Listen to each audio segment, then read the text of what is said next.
Olá pessoal, sejam bem-vindos ao Homeoplace. Hoje daremos continuidade à nossa série Saber em Gotas.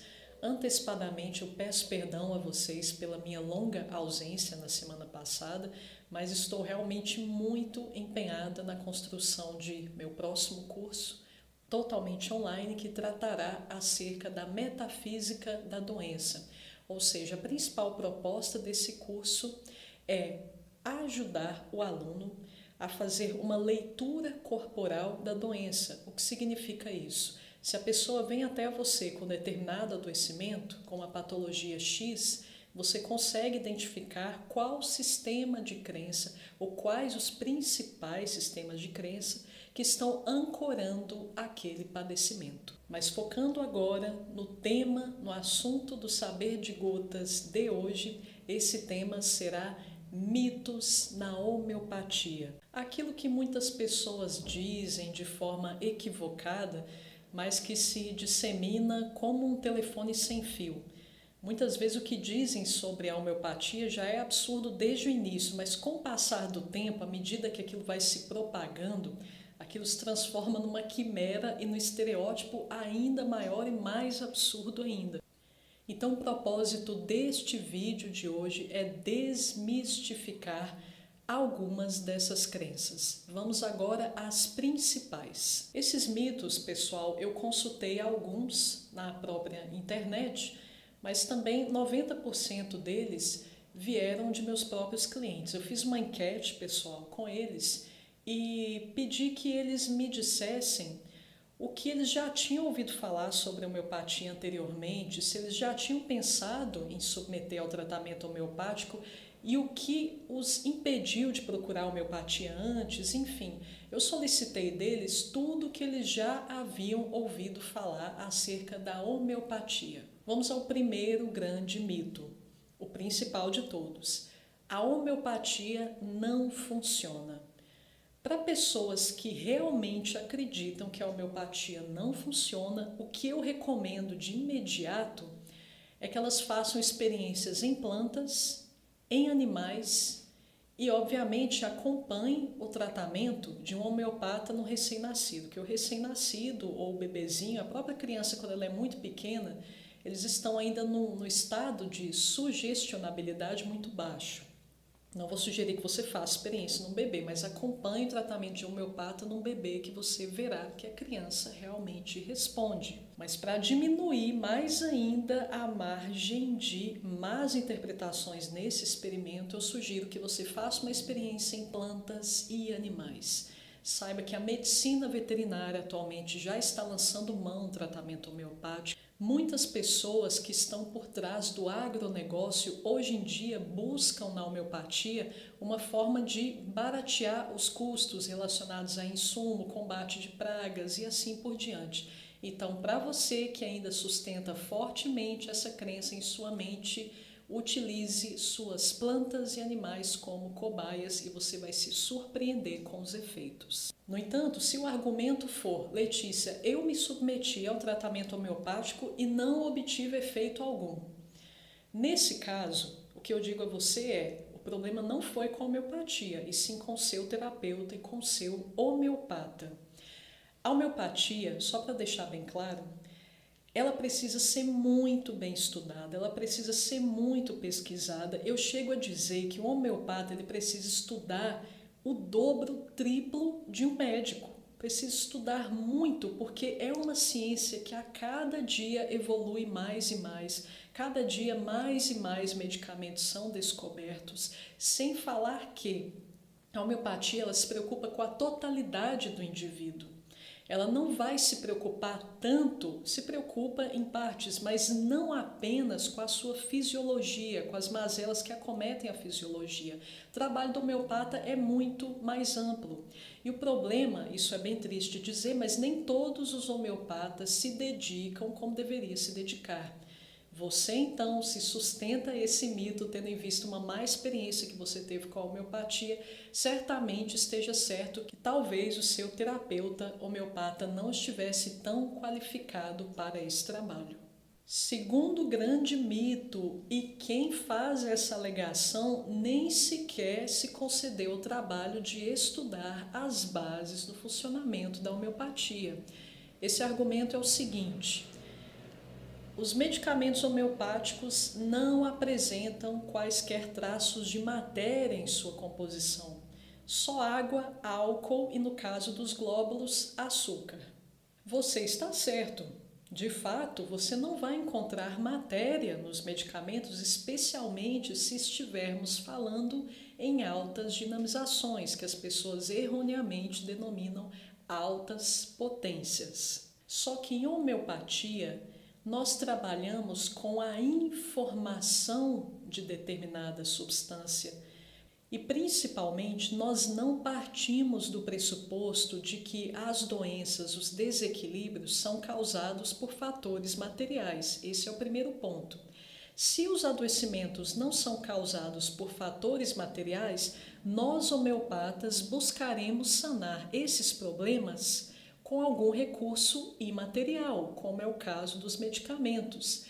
O que existe em cada medicamento é um registro informacional, é um registro energético, cuja base teórica está fortemente ancorada numa ciência muito divulgada hoje em dia, que é a própria física quântica. Portanto, se você sustenta esse argumento, você ainda apresenta uma visão materialista da doença. Mais um mito, e os meus clientes disseram muito isso daqui. Letícia, a homeopatia é lenta, por isso não a procurei anteriormente. Homeopatia é lenta? Depende do objetivo que estamos visando alcançar.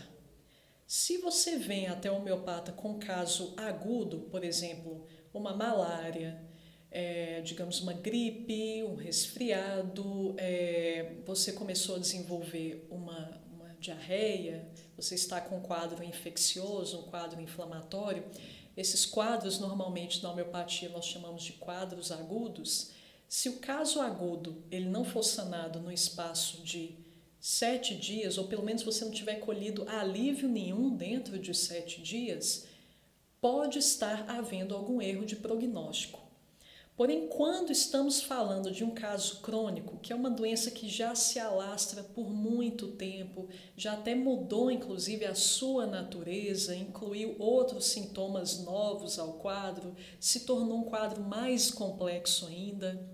Quando estamos falando em casos crônicos, o tratamento ele obedece a etapas. No entanto, desde que o tratamento tenha sido assertivos, prognósticos acertados, bem observados, o paciente ele melhora dia após dia.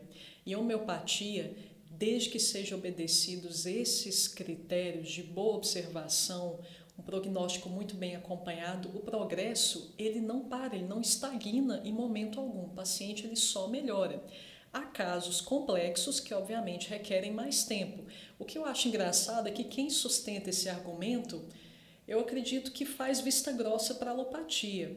Porque a alopatia, ela se tornou perita, há exceções, tá, pessoal? Mas a maior parte das práticas alopáticas, elas paliam.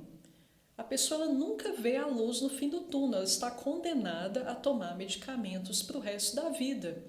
Então, isso é mais que um tratamento longo, isso é um tratamento eterno. Então você não tem direito de julgar a homeopatia nesse sentido.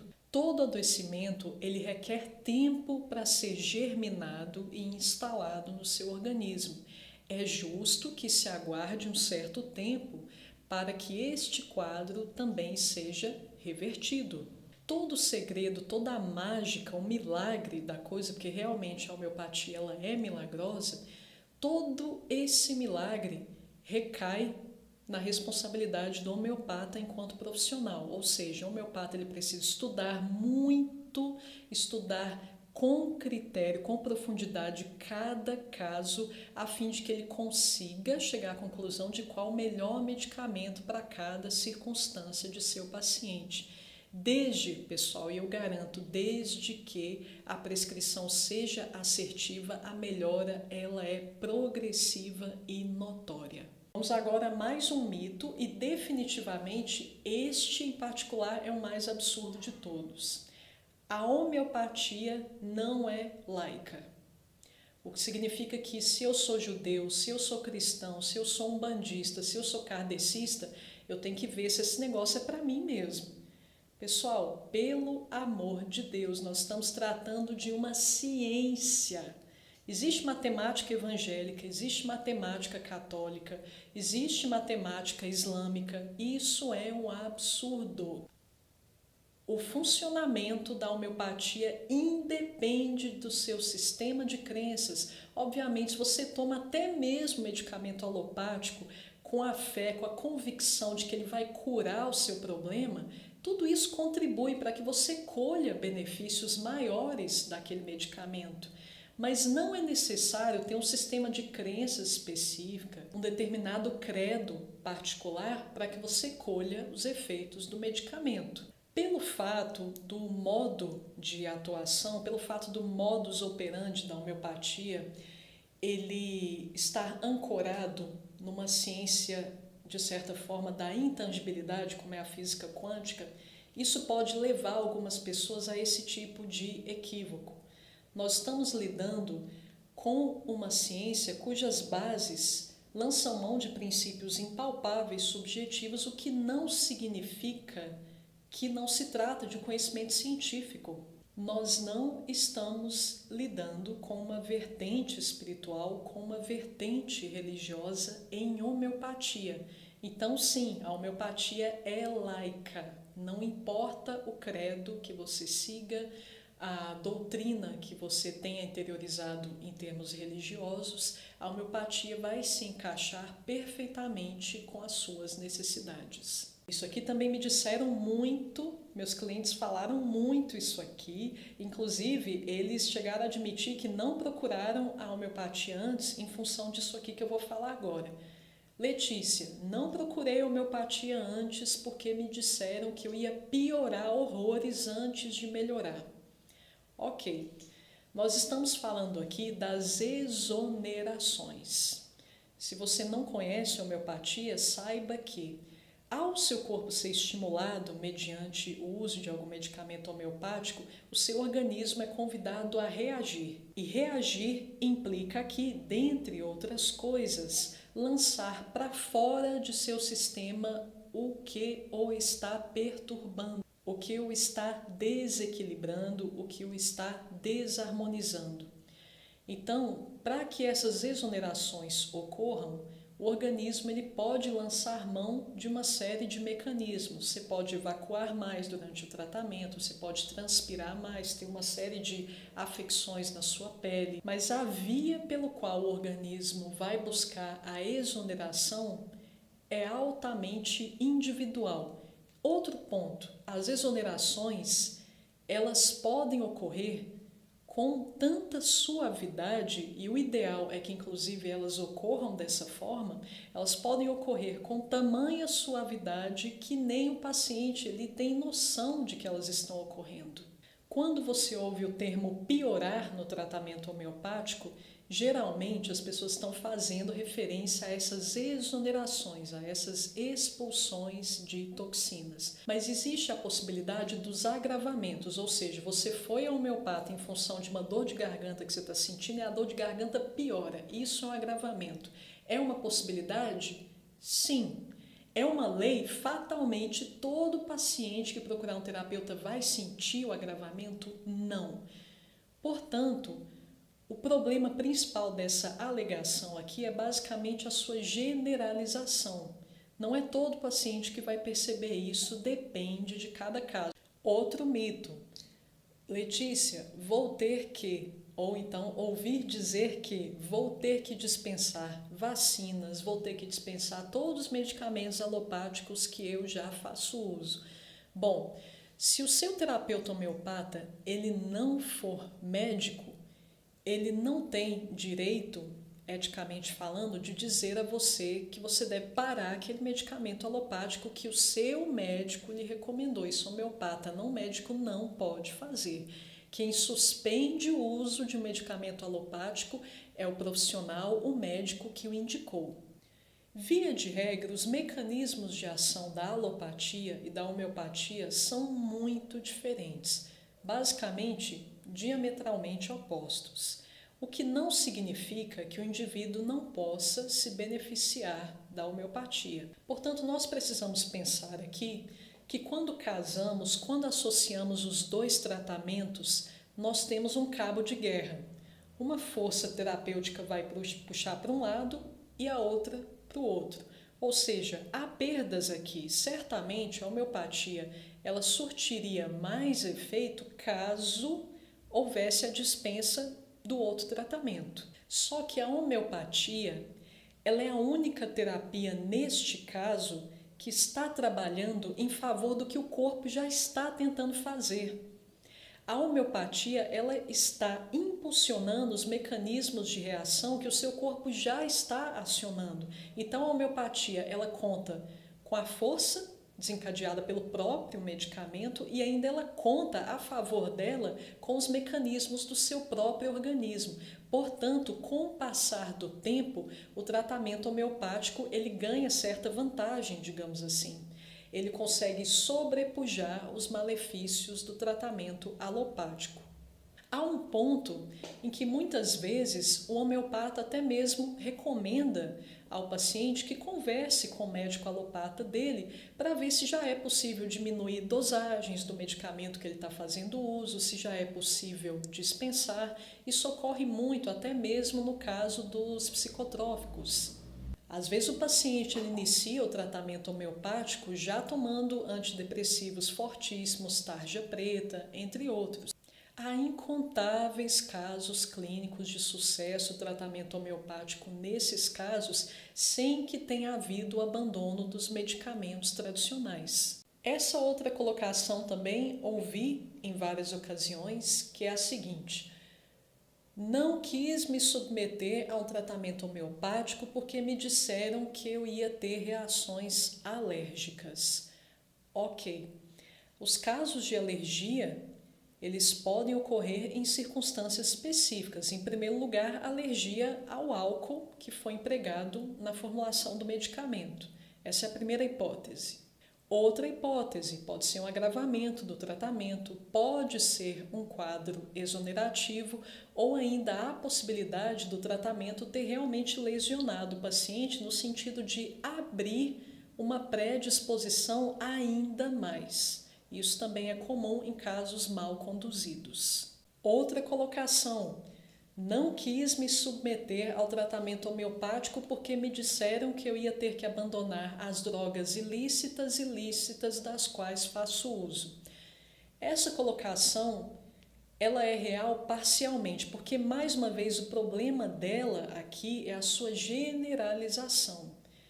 Drogas ilícitas, nós já conhecemos metanfetamina, cocaína, crack e assim por diante, ou seja, toda essa classe de drogas. Quanto às lícitas, vamos colocar aqui batata, sim, batata, tomate em menor escala, o café, vamos colocar também o chocolate, o glutamato monossódico, que inclusive vicia mais que a própria cocaína, que está presente como realçador de sabor maior parte dos alimentos processados dos quais fazemos uso e assim por diante. Nós temos aí uma gama muito ampla de drogas lícitas que nem sabemos muitas vezes que são drogas. E quem, meu Deus do céu, quem na contemporaneidade não faz uso dessas chamadas drogas lícitas? Então, nessas pessoas, tratamento homeopático não deveria funcionar. Agora, há determinadas substâncias que elas opõem obstáculo ao estímulo homeopático, sim. Isso pode ocorrer, por exemplo, o café ele pode antidotar a ação de determinada homeopatia. Uma droga, vamos agora às ilícitas, o crack, uma substância alucinógena, LSD, MD também pode antidotar o tratamento homeopático. Na verdade, no caso das drogas ilícitas, essa probabilidade de antidotagem ela é bem maior. Até mesmo no caso da maconha. Maconha é muito comum que a maconha antidote os efeitos da homeopatia. Eu, inclusive, já presenciei. Mas agora, o quanto do estímulo homeopático será antidotado por essas substâncias, isso sim é individual. Portanto, você cortar o café do seu paciente, porque ele vai iniciar o tratamento homeopático, pode não ser uma medida muito pertinente para aquele momento, pode ser algo extremamente desnecessário, dependendo do perfil, das peculiaridades daquele paciente, da sensibilidade dele ao próprio café, entre outros fatores. Portanto, mais uma vez, o que foi vetado para determinado indivíduo pode ser que não seja vetado para o outro, pode ser que não haja necessidade de cortar determinado hábito de outro indivíduo. Mais um mito: não há contraindicações para o tratamento homeopático. Na verdade, principalmente levando em consideração os avanços da homeopatia hoje em dia, são raras as ocasiões em que a homeopatia não pode se aplicar. Mas há aqueles casos em que a imagem do doente não está tão clara. Há casos em que o indivíduo ele manifesta a ausência de desejo de se curar, por mais contraditório que pareça, há pessoas sim que não desejam se curar. Há também aqueles casos em que o sujeito ele manifesta uma resistência prévia a qualquer possibilidade de agravamento ou exonerações que possam advir durante a condução do tratamento. É aquele paciente que ele já não suporta pensar em qualquer aumento do desconforto que ele está sentindo ou em qualquer sintomatologia nova que eventualmente possa se manifestar. O homeopata ele nunca pode dizer com absoluta certeza e convicção de que um agravamento não vai acontecer, que uma exoneração não vai ocorrer. Então, se você percebe uma resistência do paciente a esses fenômenos, a homeopatia pode ser sim contraindicada para ele. E o que limita muito a aplicação da homeopatia são aqueles casos em que o homeopata ele apresenta uma linha de atuação, por exemplo, apenas pluralista, ou então apenas complexista, ou então o homeopata ele trabalha apenas com DH, ou se não apenas com CH, ou se não apenas com LM, ou se não apenas com homeopatia clássica, ou também apenas com homeopatia contemporânea. Normalmente, o que limita a ação da homeopatia é até onde o homeopata é capaz de ir, até onde ele se disponibiliza a ir. Se o homeopata ele é muito restrito, ele se atém muito a determinada linha, a determinada estratégia de tratamento e não leva em consideração os benefícios da demais, isso pode ser um fator que pode limitar, atravancar os progressos do paciente. Portanto, o homeopata ideal é aquele homeopata que ele consegue transitar de uma metodologia para outra conforme a pertinência do caso. Porque sim, pessoal, haverá casos em que apenas CH não vai ser benéfico para aquela pessoa. Vai ter casos em que LM não é a melhor estratégia para aquele caso, se você trabalha apenas com LM. Vai ter casos que a homeopatia clássica não vai conseguir cercar com tanta profundidade. E aí poderia entrar, eventualmente, uma abordagem contemporânea para ajudar o caso a evoluir. Portanto, a limitação, a estreiteza de visão é a maior armadilha dentro da qual o homeopata pode cair. Mais um grande mito no meio homeopático. Posso fazer uso dos medicamentos homeopáticos como faço dos alopáticos. Pessoal, muito cuidado com isso. É por isso que em alguns casos é muito comum que, por exemplo, eu trate um paciente e eu trate indiretamente um parente daquele meu paciente. Por exemplo, quando um determinado ente querido do meu paciente apresenta certa resistência para se tratar homeopaticamente, mas precisa muito do tratamento, eu utilizo esse meu paciente como uma espécie de intermediário entre o meu trabalho e aquela pessoa especificamente. Então, para esses casos, dentro desses casos que eu percebo muito, é que às vezes aquela pessoa melhora, e aí ela fala, nossa, não quero mais dessas gotinhas, quero mais dessas bolinhas. E aí, se elas tiverem acesso ao medicamento, elas podem tomar o medicamento acreditando que a melhoria ela vai se estender, ela vai experimentar uma melhoria mais significativa ainda. Por isso que eu digo, deixe medicamentos homeopáticos longe de pessoas que não entendem em profundidade como a homeopatia funciona, seus mecanismos de ação, seu modus operandi. É muito importante ter consciência de como a homeopatia funciona. Ela não é equivalente à alopatia. Se você está bem, Você não toma medicamentos homeopáticos, você toma medicamentos homeopáticos quando você apresenta um determinado desequilíbrio. E aquele desequilíbrio ele será coberto por um medicamento muito específico, porque na homeopatia podem haver, por exemplo, uns 5, 10 medicamentos para tratar dor no estômago, para tratar um desconforto renal. Qual é o medicamento ideal para o seu caso? O tratamento homeopático é altamente individualizado. O que funcionou para um não necessariamente é o que vai funcionar para outro. Então, bastante cuidado com as comparações. Sem falar que a medicina alopática, ela trabalha, via de regra, com um mecanismo paliativo. Ou seja, se você está com dor, você toma um analgésico. Qual é o mecanismo de ação de um analgésico? Basicamente, a dor ela é como se fosse um alarme que está soando ali. O analgésico ele vai desligar a fiação, consequentemente, o alarme para de soar, porque não há circuito elétrico mais, você cortou o fio. Mas o problema está ali ainda. Você só cessou a advertência incômoda que estava advindo daquele desequilíbrio. A ação da alopatia é basicamente nesse sentido e funciona mediante a lei dos contrários, ou seja, se você está com prisão de ventre, você vai tomar um medicamento cuja ação primária será no sentido de soltar seus intestinos. A homeopatia, além dela ter essa proposta de tratar o indivíduo como um todo, partindo da raiz de seus desequilíbrios, corrigindo o problema no seu alicerce, no seu arcabouço, a homeopatia também funciona mediante a lei dos semelhantes. Assista o primeiro vídeo dessa série Saber em Gotas e você entenderá claramente por que a lei dos semelhantes ela é tão curativa e mais eficiente que a lei dos opostos. Então, se você está bem e toma um medicamento homeopático, você vai gerar em si mesmo o que nós chamamos de experimentação em corpo são, que é exatamente o que os experimentadores fazem quando eles querem descobrir a matéria médica de medicamento homeopático, quando eles querem descobrir que sintomas aquela homeopatia causa, para, por consequência, descobrir que sintomas ela é capaz de curar. Mais um mito. Não posso deixar meu medicamento homeopático perto disso, perto daquilo, não posso pegar com a mão nessa posição, não posso pegar com a mão direita, com a mão esquerda, enfim. Há vários mitos relacionados ao manuseio do medicamento homeopático. Manuseio, que eu quero dizer aqui, é onde o medicamento deve ser deixado, ao que ele pode ou não ser exposto, enfim, os fatores de portabilidade do medicamento. Há pessoas que dizem que você não pode depositar os glóbulos sob a palma da sua mão antes de fazer a ingestão do medicamento.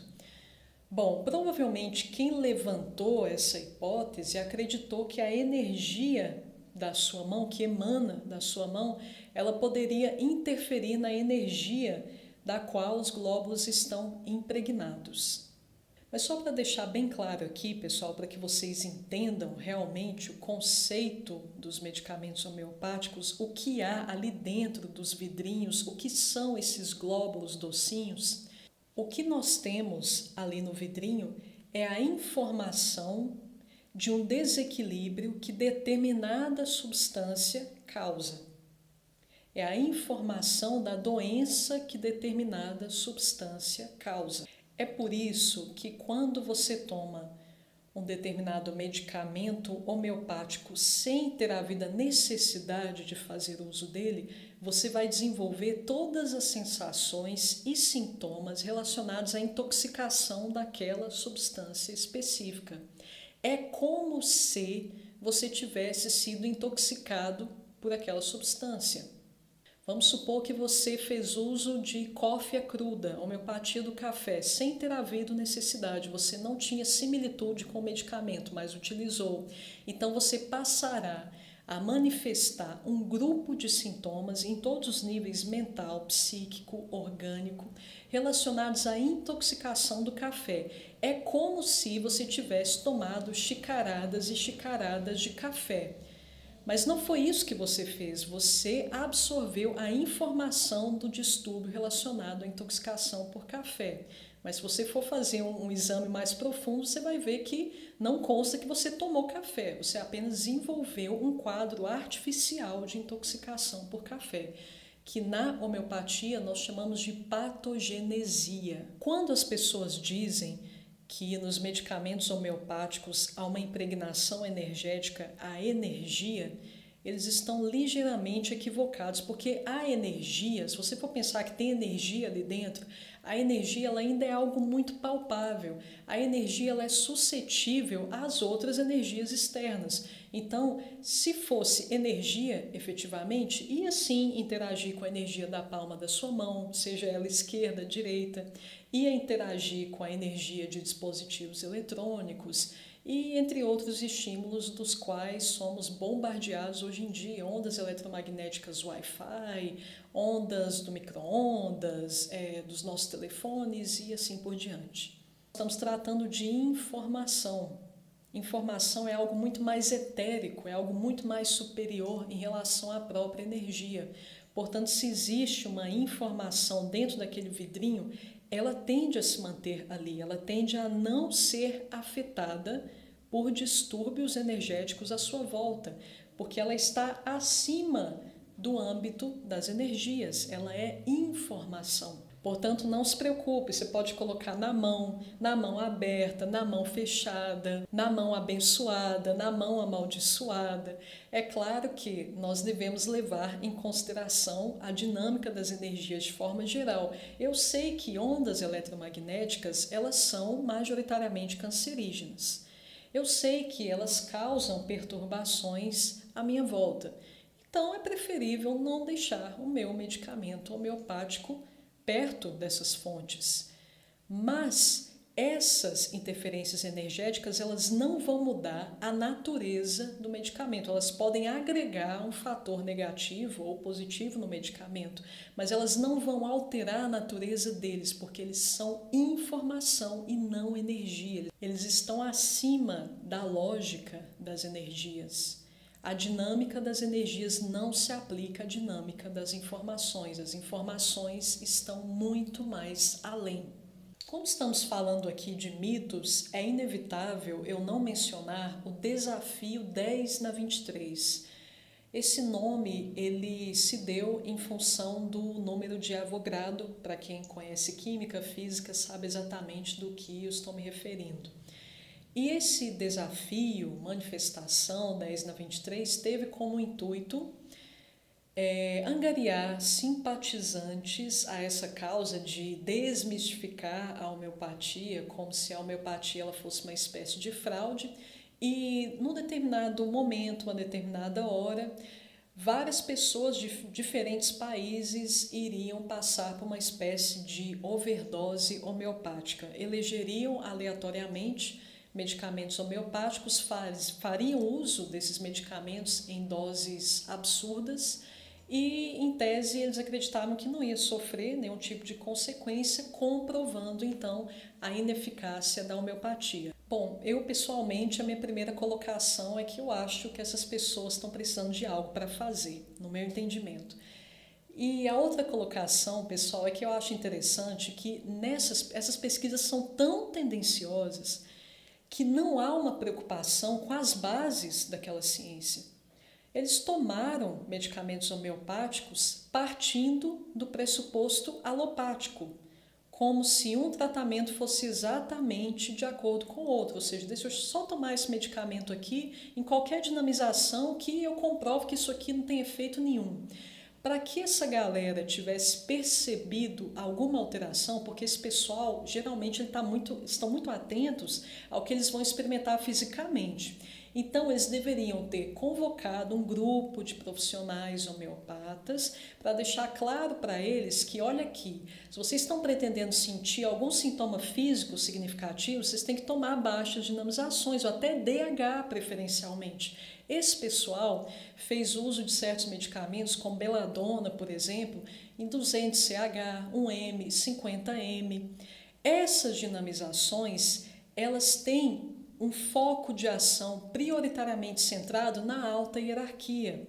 Não se coletou um histórico dos participantes para que se conhecesse as suas predisposições. Se nós conhecêssemos as predisposições desses indivíduos, nós poderíamos fazer uma prescrição que iria diretamente no elo mais fraco da saúde daquele indivíduo. E aí sim, as chances do indivíduo experimentar um desequilíbrio seriam muito maiores. Então, o principal problema dessa manifestação foi que ela não levou em consideração como a homeopatia funciona. Se eu compro um aparelho eletrônico, se eu compro uma lâmpada, eu sei que para ela ligar não vai bastar eu apertar o interruptor, eu vou ter que colocar ela na tomada. E para comprovar que ela não funciona, eu vou realmente seguir o protocolo, eu vou pegar a tomada e colocar ali conectada no circuito. Se eu não fizer isso, eu simplesmente apertar o interruptor e falar, nossa, aqui está com defeito, esse negócio não funciona. Eu estou sendo altamente tendenciosa. Eu já quero, desde o princípio, que esse negócio não dê certo. Então foi um experimento altamente tendencioso que não concedeu um direito mínimo à homeopatia, que é o de ter o seu mecanismo de ação respeitado e considerado no processo. Outra questão que eu coloco: a homeopatia, o estímulo homeopático, ele costuma ter uma certa ação, principalmente dependendo da dinamização que foi empregada, a ação dos medicamentos ela tende a se prolongar muito pelo tempo. Como será que estão essas pessoas? Será que elas continuam bem? Não aconteceu nada realmente? Nenhuma eventualidade em sua saúde? Então, haters da homeopatia, se vocês realmente querem se engajar nesse trabalho de comprovar que a homeopatia não funciona, por favor, leve em consideração como a homeopatia atua. Levem para esses experimentos homeopatas já praticantes, a fim de que eles próprios façam prescrições específicas a vocês, dizendo o que eventualmente vocês devem observar durante essa experimentação, o que pode ou não acontecer. Então, minha sugestão é: conduzam o processo com seriedade. Pessoal, muito obrigada por terem me acompanhado até aqui. Vejo vocês com mais Saber em Gotas novamente na quinta-feira. Até a próxima!